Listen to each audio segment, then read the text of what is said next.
The new book is Stowaway, which was going to release later in August, but I saw is now August 3rd, I guess. So we'll have just come out, I think, when a Steamed audience gets their hot little hands on this. Sweet. You know more about it than I do. I saw that, and I wondered, and maybe this will be something we cut out at the show, but I wondered when something like that happens, because I think that it was maybe the 16th that was going to come out, because I reserved the 14th to line up with your launch date, because I told you I always give top priority to Hoosier authors. A Steamed audience knows I'm on a mission to spread a love of reading and literature across the world, but I'm focused on Indiana because I live here. And if I don't reach Texas, well, that's too bad. I would love Texas to have a love of reading and literature, but let's get Indiana first, and if there's time, Texas. Anyway, so I wondered, August 16th was the plan. Now August 3rd, probably firm, going to come out. That's not that far off, but does that kind of screw up the launch plans for you and things that you had planned to do to promote the book when it comes out? Or are you flexible enough and used to it at this point? Different books obviously have different plans. And for this book, it was a fairly, modest launch. For me, anyways, there wasn't a whole lot of work that I had to do. Harper's doing all the work on their end, which is nice. I get to, have this lovely interview, and a couple more things are lined up. But I used to always have a launch party at Kids Inc., which is a bookstore that I'm sure you know and love here in Indianapolis. And I don't think we're having it this year. And we didn't have it last year, obviously, because of COVID and the pandemic. And I'm still just slightly nervous about large gatherings in very small spaces. So my hope is, they have to wear a mask anymore, and they have never been wrong the entire time or contradicted anything they had previously said. So I don't know why you would be nervous. Right? Yeah, you never. So yeah, I mean, I'm sure if you are a big name author and your book tour was scheduled for the 16th, and all of a sudden your plane ticket has been changed to the 3rd, then that's really going to put a crimp in your plans. But for me, this is going to sound terrible. I wrote Stowaway 2.5, 3 years ago, first draft. Then the revision process and the printing process and all of that. And so by this point, not only is that like 4 novels ago, in terms of my artistic process, but it's also 4 novels in a pandemic ago. And so I'm just playing catch up. I'm like, who are the characters in that book again? Now it's been useful because the book is actually part of a duology. And so there is an anticipated sequel that I've been working on. So that's forced me to sort of get back into the groove with it. But yeah, and in terms of launch plans, I hope it gets to the readers that it needs to get to. I hope it certainly gets to the schools and the librarians. I think there is a little bit of a gap for good science fiction in middle grade. I mean, there's great stuff out there for sure, but I think it's definitely not a genre that we've fully, exploited. And there's got to be, I fear there's got to be readership for it, right?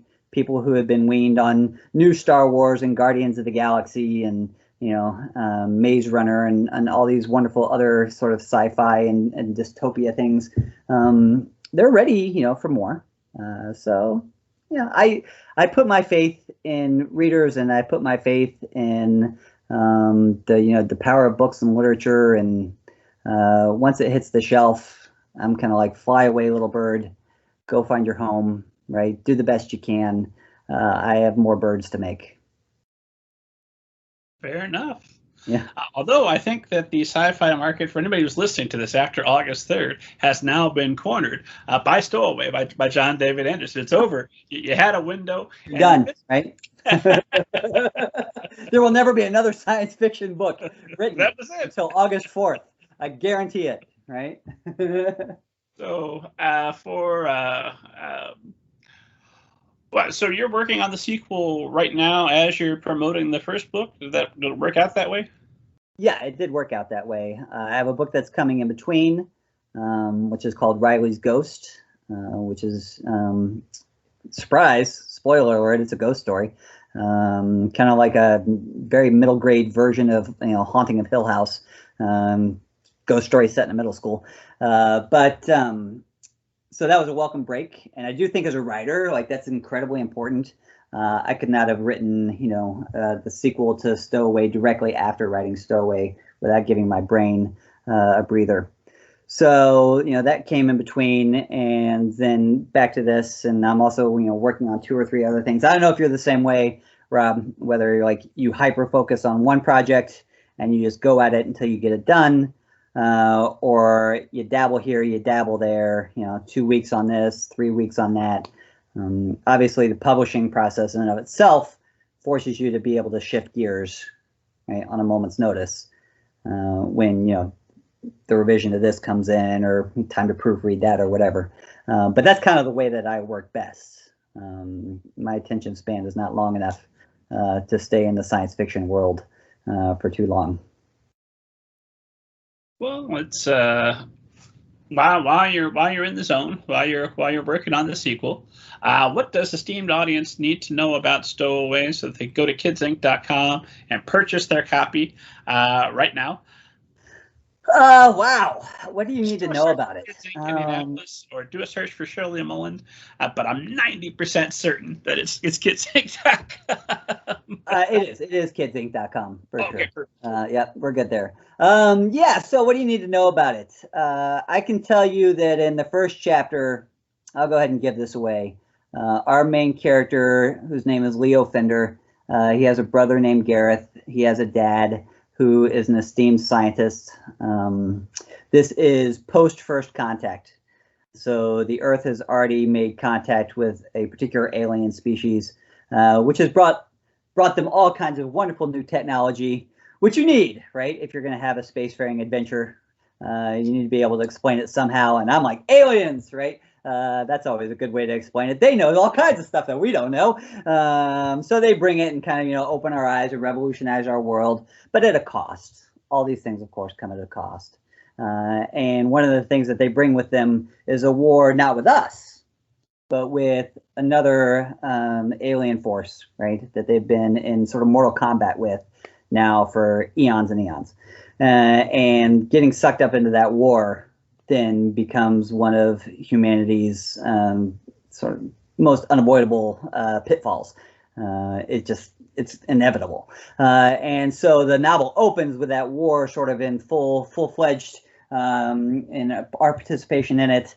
And the ship that Leo's on gets, torpedoed, and it's stranded there, and some pirates show up, and they're awesome. It's a band of these 4 characters. The pirate captain, of course, he's just everything that you'd expect, right? He's got his Grateful Dead t-shirts. He refuses to let go of his humanity's past, and he's sarcastic and slick and Han Solo-ish, but at the same time sort of bumbling in endearing and not so endearing ways. And his first mate, right, who barely puts up with him, Katerina Korea, who is equally awesome, right? Got a cool bionic arm for those of you who like, bionic arms. How can you go wrong with one of those? And then you got Boo, big, hairy 4 arms, sweet, pretty much wears his bathrobe everywhere, kind of not interested in most of the pirating gig. But he's sort of fallen in love with this little family and sort of sworn to protect them. And then you have the one robot, right, that they keep around, whose personality matrix has kind of gotten caught in her teenage years. And so there's a lot of drama in her robotic life, right? Her name is Skits. And so Leo gets caught up, as the novel suggests, as a stowaway with these 4 pirates. And what ensues is an action-packed, spaceship blasting, hyperspace traveling adventure where Leo has to convince these people who are not exactly on the most righteous side of the moral continuum to help him save his family. And in the backdrop, there's environmental concerns, and there's questions about misuses of technology, and there's family tragedy and grief. that Leo has to go through. And there's just a lot of questions about stewardship, right? Not just of our planet, but of the entire universe. Like, what happens when you get the power to make the universe a better place, but you choose not to use it in your own sort of selfish interests? And so there's some pretty big questions, I think, that the novel at least introduces, even if it can't come up with some clear-cut answers to it. All told from the point of view of Leo and his very personal quest to find his dad and his brother.